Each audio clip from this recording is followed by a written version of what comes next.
start our local edition. I'm Brad Pomerance. We're on the Central Coast today, and we are joined by the new police chief for the city of San Luis Obispo. We congratulate Deanna Cantrell. She joins us from Mesa, Arizona. How did you come to leave Mesa and join us here in San Luis Obispo? I did 21 years in Mesa, and it was time. It was time for me to start looking around and take that next step. And San Luis opened up and was a perfect place, literally. Kind of is. Kind of is. Yes, it is. You were the assistant chief in a city of about 450,000. You're now the chief of police in a city of about 45,000. So I want to get a sense from you about how you kind of change your lens, if you need to, going from a pretty big city to a nice size, but a medium-sized city. Yeah, and actually, it's funny you bring up lens, because I refer to that time to time, that it is very nice to have come from a large city, because my lens is very broad. I got a lot of very good experiences. Mesa taught me very well. Sure. And Mesa, by the way, is right next to Phoenix, Arizona. It is. So it's part of that whole metropolitan area. Right. Big area. Yeah, big area, a lot of different kinds of issues, a lot of diversity. And so I was very fortunate to have grown up in that city and in that police department. And so being able to bring that to San Luis Obispo in a city of 45,000, things are very applicable, the things that I bring with me and the things that I learned in Mesa. Yeah, give us a sense of how your time in Mesa informs your policing here in San Luis Obispo.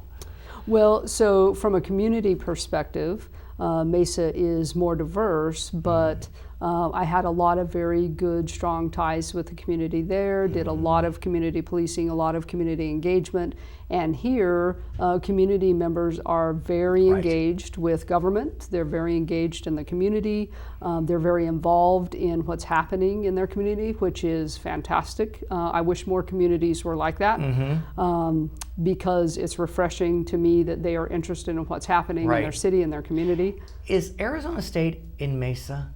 ASU is in Tempe. Tempe's. Is it right next door. Right next door. And the reason I ask you that is very similar because Cal Poly technically is not in city limits. Am I right? It's right. Yeah, so it's kind of were you impacted? Because I think about San Luis Obispo in some ways as a college town. It is. And so did you have those experiences, or do you have a sense of kind of policing an area like that? Not quite the same. Okay.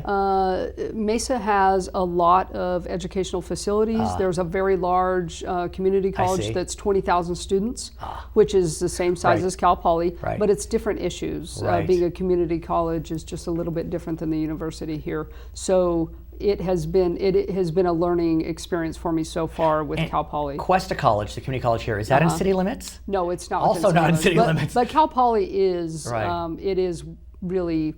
It's not encompassed by our city, but it is within. Of course. Yeah. So give us a sense, what are your kind of initial observations about San Luis Obispo, other than Oprah calling it the happiest city in North America, but that's another conversation. But what are your impressions? What are the challenges that you face? I mean, it's a fairly safe city, but challenges indeed. Yeah, challenges for sure. One observation, of course, is the community, and that level of engagement is new and exciting. Really, from within the police department, I have incredible men and women that are really dedicated, loyal. They love that city. They have ties to Cal Poly. They have ties within the community, long-standing relationships. So from a policing perspective, that's very good to have men and women that are that dedicated.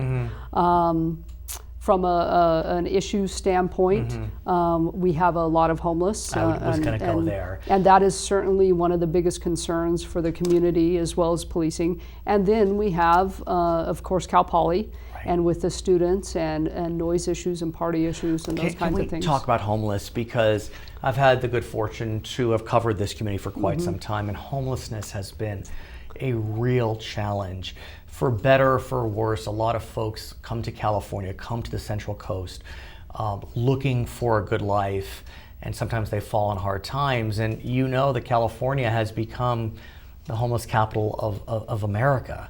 LA County specifically is tremendously impacted.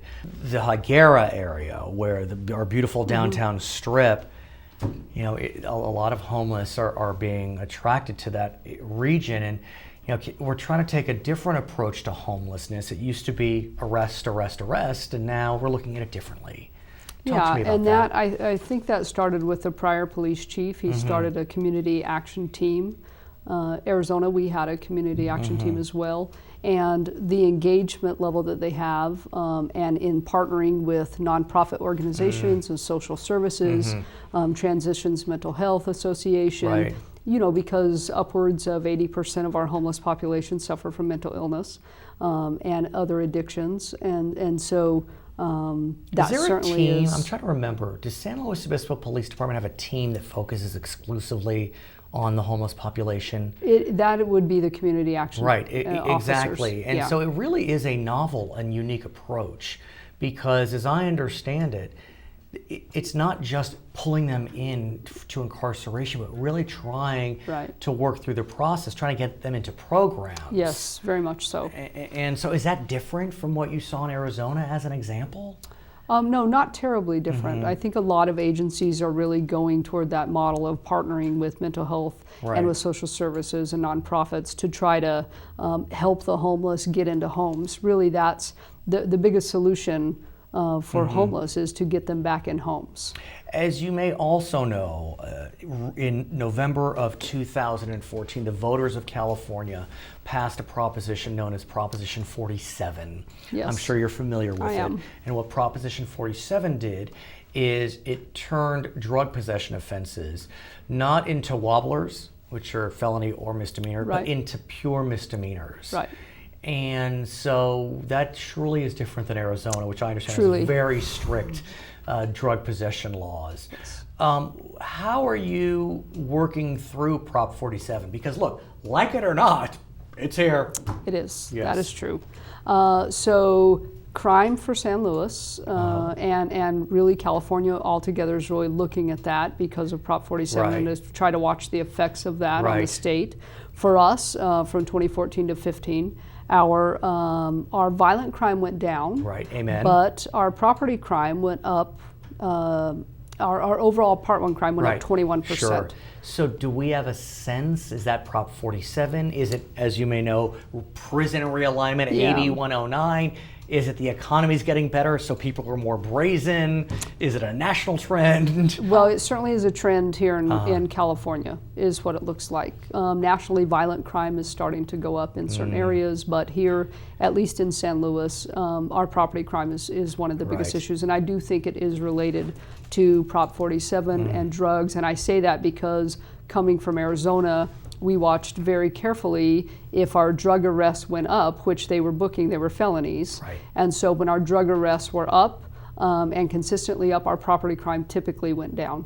And we knew that upwards of 90% of the people that committed our property crimes were drug offenders. And they're looking for money, for goods to sell. It's a tragic cycle. And the other problem we have is that people are trusting. They leave their car doors unlocked. A significant number of our thefts are from people leaving garage doors open, cars unlocked. It is San Luis Obispo. So we're not in Mesa, Arizona we are battling anymore. That. We are trying to educate folks. And so, you know, some police departments, they're not even arresting anymore for drug possessions. They're giving tickets.